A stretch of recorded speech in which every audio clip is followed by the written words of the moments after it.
श्री स्वामी समर्थ. मित्रांनो, तुम्हाला असं वाटत आहे का की स्वामी तुमची प्रार्थना ऐकत नाही? तुम्ही रोज स्वामीकडे प्रार्थना करत असाल, कठीण प्रसंगात माझ्यासोबत राहा, मला संकटातून बाहेर काढा. तर मग ही कथा आज तुमच्यासाठी आहे. शेवटपर्यंत नक्की ऐका. एक व्यक्ती रोज स्वामीकडे प्रार्थना करायचा, जसे आपणही करतो.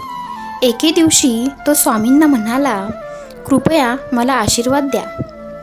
तेव्हा स्वामींनी त्या व्यक्तीला सांगितले की मी प्रत्येकाच्या दुःखात सदैव सोबत आहे. जेव्हा त्या व्यक्तीने स्वामींना विचारले की प्रत्येक दुःखात तू माझ्यासोबत चालतोस, हे मला कसे कळेल? तर त्या दिवशी स्वामींनी सांगितले की आता तू चालशील तिथे तुझ्या पावलांनी आणखी 2 पावलांचे ठसे तयार होईल.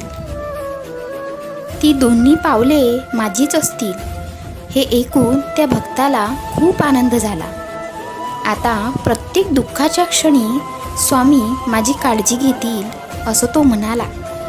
पण काही दिवसांनी त्याच्या लक्षात आले की जेव्हा सगळं काही ठीक असतं, आयुष्यात सुखाचे प्रसंग येतात, तेव्हा 4 पावलांचे ठसे होतात.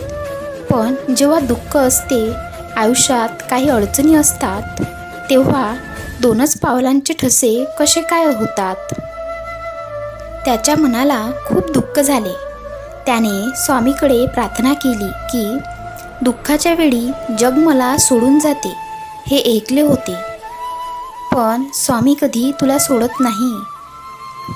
पण जेव्हा माझ्या आयुष्यात दुःख आले, तेव्हा तुम्ही मला का सोडून गेलात?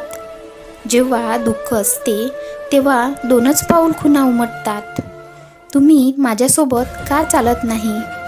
तेव्हा स्वामी प्रेमाने म्हणाले, अरे बाळा, तुझ्या आयुष्यात जेव्हा जेव्हा दुःख असतं, तेव्हा पावलांचे ठसे उमटत नाहीत. म्हणून तुझ्या पावलांचे ठसे तुला दिसत नाही. व्हिडिओला लाईक केलं नसेल तर व्हिडिओला लाईक करा. चॅनल सबस्क्राईब केलं नसेल तर चॅनलला सबस्क्राईब करून घ्या.